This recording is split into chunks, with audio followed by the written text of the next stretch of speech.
Hello everyone, good morning, सुप्रभात सभी को।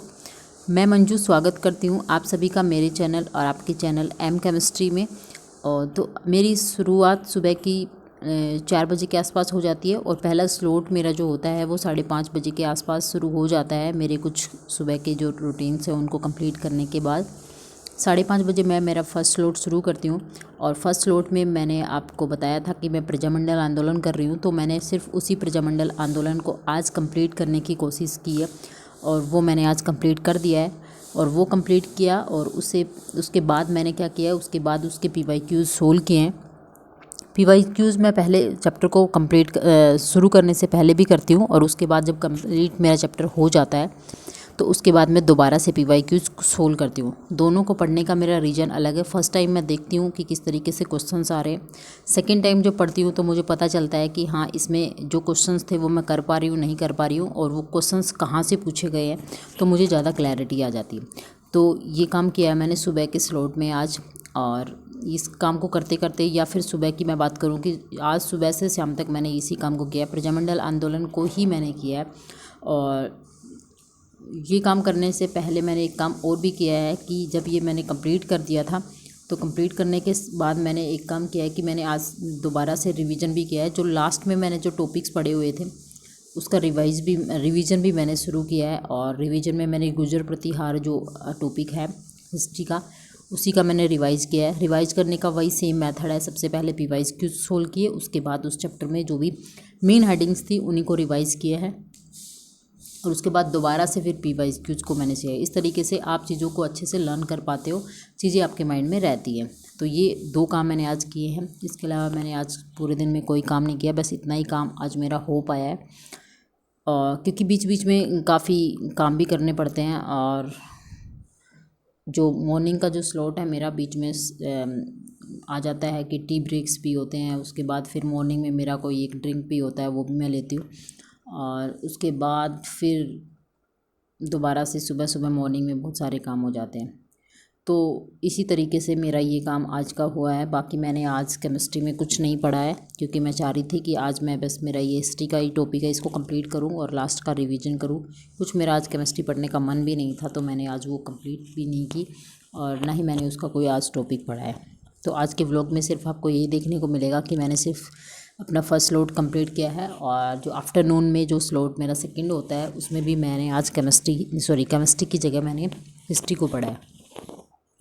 तो ये प्रजामंडल आंदोलन मेरा कंप्लीट हो गया और साथ साथ में मैं अपना रिवाइज़ भी कर रही हूँ।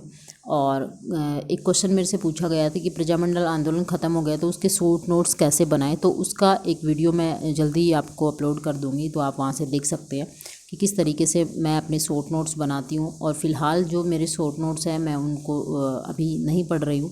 मैंने बनाए ज़रूर थे, लास्ट टाइम बनाए थे जब मैंने 2022 वाला जो पेपर दिया था उस टाइम, क्योंकि जब मैं कोई दूसरी बुक को प्रेफर कर रही थी और मैंने जो कलाम अकेडमी से कोचिंग ली थी, दोनों पेपर के लिए ली थी। एक्चुअली ये भी एक क्वेश्चन था मेरे कि ऑनलाइन कोचिंग कहाँ से ली थी, तो मैंने दोनों पेपर के लिए ली थी कलाम अकेडमी से। तो कलाम अकेडमी के कुछ नोट्स थे और बाकी मेरे पास एक गाइड थी, उससे भी मैंने किया था। तो इसी तरीके से शॉर्ट नोट्स बनाए थे। तो अभी मैंने इस प्रिपरेशन में उनको देखा भी नहीं है कि कैसे हैं कैसे नहीं है। मेरे को नाथ पब्लिकेशन की बुक ये ज़्यादा अच्छी लग रही है, तो मैं चाह रही हूँ कि बार नोट्स को मैं ध्यान में ना देके अपनी बुक्स को अच्छे से तैयार करूँ और बुक्स में ही अंडरलाइन और हाईलाइट करूँ। लेकिन आप लोगों की फरमाइश है तो मैं एक बार आपको ज़रूर दिखाऊंगी कि किस तरीके से मैंने बनाए थे। वो भी काफ़ी हेल्पफुल थे मेरे लिए। लेकिन अब मुझे ज़्यादा जो एक होता है ना, एक विश्वास जो है वो थोड़ा सा इसी नाथ पब्लिकेशन वाली बुक पे आ रहा है। क्यों आ रहा है आई डोंट नो।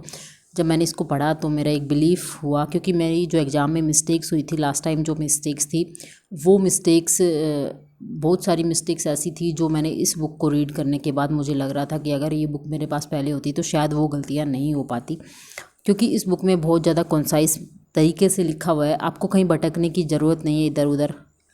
और आप एक बात ये भी सोच रहे हो कि बार बार ऐसा क्यों होता है कि मेरे वीडियोज़ में बार बार मैं बोलती हूँ नाथ पब्लिकेशन की बुक अच्छी लगती है। हाँ, रियलिटी है ये कि मुझे नाथ पब्लिकेशन जो है वो पसंद आ रहा है काफ़ी पढ़ने में भी, और उसको जब मैं रिवाइज करती हूँ तो भी अच्छा है। और सबसे अच्छी बात जो है, जब मैंने इसको लास्ट पेपर जो हैं उनके एनालिसिस किए, तो एनालिसिस से मुझे पता चल रहा है कि इस बुक में ऐसा कोई मुश्किल से कोई 4 या 5 क्वेश्चंस की अगर मैं बात करूँ पूरे पेपर में, तो वही ऐसे होंगे जो नहीं होंगे, या मोस्ट ऑफ अगर मैं बात करूँ ना 95 से 96% क्वेश्चन है इस बुक से आ रहे हैं, और वो एक बहुत बड़ा रोल प्ले करते हैं। आपको पता है 95 अगर 1% कोई एक बुक दे रही है तो वो अपने आप में बहुत बड़ी बात होती है। देखो 100% तो कुछ भी नहीं होता है कि आप किसी चीज़ से पढ़ लो 100%, तो वो तो नहीं हो पाता है। लेकिन अगर एक बुक आपको 95 या 96% आपको रिजल्ट्स दे रही है तो मेरे हिसाब से तो वो काफ़ी अच्छी बुक है। और उसमें मुझे नहीं लगता कि कोई क्वेश्चन उससे बाहर जाता है, और बाकी लक की बात होती है। देखते हैं आगे आने वाले जो एग्ज़ाम है उसमें क्या रहता है। बाकी आप अगर ऐसा बिल्कुल भी ना सोचें कि मैं ऐसे प्रमोट करने के लिए या फिर किसी दूसरे तरीके से मैं नाथ पब्लिकेशन को बार बार ऐसे रिपीट करती हूँ। ये मुझे पर्सनली बहुत अच्छी बुक लगी है, that's why I am repeating again and again this thing. तो यही रीज़न था मेरा। और उसके बाद मेरे पास नाथ पब्लिकेशन की एक बुक और है, उसको भी मैं जल्दी शेयर करूँगी आप लोगों के साथ। वो भी मुझे काफ़ी अच्छी बुक लगी है। तो आप लोगों को नाथ पब्लिकेशन कैसी लगती है वो भी एक बार आप ज़रूर बताएं। ये बात मैं तब बता रही हूँ जब मैंने कलाम एकेडमी के नोट्स भी प्रेफर किए थे, वहाँ से कोचिंग भी ली थी और एक गाइड को भी फॉलो किया था। उसके बाद मैंने जब नाथ पब्लिकेशन को पढ़ा, then I can compare with the other facts. ठीक है, उसी के बाद मैं ये बात बोल पा रही हूँ। तो आप देखेंगे कि मैंने ये स्लॉट जब अपना कंप्लीट किया है तो मैं इस तरीके से यहाँ पे लिख लेती हूँ डेट कि मैंने कौन सी डेट में उस चैप्टर को पढ़ाया और कौन सी डेट में मैंने उस चैप्टर को रिवाइज़ किया। डेट मेंशन करना बहुत ज़्यादा ज़रूरी होता है। वो इसलिए होता है कि जब भी आप उस बुक को उठाएंगे ना फ्यूचर में, तो आपको पता चलेगा कि ये चैप्टर मैंने उस दिन पढ़ा था और उस चैप्टर को पढ़े हुए अब कितना दिन हो गया। अभी आपको रिवीजन की नीड है या नहीं है, तो वो आपको सोचना नहीं पड़ता कि हाँ इस चैप्टर को मैंने कब पढ़ा था। तो वो आपके लिए एक हो जाता है इजी काम, किसी भी काम को करने के लिए। तो आपको बार बार सोचते नहीं हो कि ये चैप्टर ये उस डेट को पढ़ा था, कितने दिन हो गए, महीने हो गए, 2 महीने हो गए। तो मैं इसी तरीके से लिख लेती हूँ, तो मेरे लिए एक बहुत इजी टास्क हो जाता है। मैं एक बार देखती हूँ वहाँ पे कि हाँ इस चैप्टर को पढ़े हुए मुझे इतना टाइम हुआ है, तो अब मैं आगे चैप्टर ना पढ़ के मैं उसको रिवाइज कर लूँ, सो दैट वो परमानेंट हो जाए। ज़्यादा अच्छा है, जितना पढ़ा है उसको अच्छे से पढ़ लें, नया पढ़ने से बेटर है मेरे लिए। अब की बार मेरी यही स्ट्रेटेजी है जो मैं अभी अपने जो वीडियोस में बार बार आपको यही बात बोलती हूँ कि revision is the key to success. तो उसका रीज़न यही है कि ज़्यादा पढ़ने से बेटर है थोड़ा पढ़ें, लेकिन उसको अच्छे से पढ़ें ताकि आपका पेपर है उसमें नेगेटिव मार्किंग से बचा जा सके। And this is the only way to avoid the negative marking. सिर्फ इसी तरीके से ही आप नेगेटिव मार्किंग से बच सकते हो कि जब आप बार बार चीज़ों को पढ़ेंगे और वो चीज़ें आपके माइंड में परमानेंट हो जाएंगी। ऐसे तो आप पूरे सिलेबस को पढ़ लो, और सिलेबस को पढ़ने के बाद क्या होगा कि आपके पास जो माइंड में है कुछ भी नहीं होगा, और एग्ज़ाम टाइम में आपकी क्या हालत रहती है वो आप अगर पेपर दे चुके हैं तो आपको बहुत अच्छे से पता है कि बताने की ज़रूरत पड़ती नहीं है कि आप जितने क्वेश्चन करते हो उससे ज़्यादा तो नेगेटिव में ही मिल जाते हैं। तो उसका कोई फ़ायदा नहीं है। और जो लॉस होता है एक एस्पिरेंट का, वो सबसे बड़ा लॉस सिर्फ और सिर्फ नेगेटिव मार्किंग की वजह से ही होता है। तो नेगेटिव मार्किंग से सिर्फ एक बचने का तरीका यही है कि आप बार बार चीज़ों को रिवाइज करें। ठीक है, और ये बात मैं ऐसे ही नहीं बोल रही हूँ, मैं खुद भी उस चीज़ को फॉलो करती हूँ किसी चीज़ को, उसके बाद ही मैं आप लोगों को बताती हूँ। ऐसा कुछ फेक नहीं है कि मैंने जस्ट सुना और आप लोगों को बता दिया। आप वीडियोस में भी देख पा रहे होंगे कि मैं रिवाइज़ भी करती हूँ साथ साथ में, और उसके बाद ही मैं नेक्स्ट टॉपिक को पढ़ती हूँ। तो अभी मेरा आधे से ज़्यादा जो है हिस्ट्री का सब्जेक्ट जो है वो कंप्लीट हो चुका है।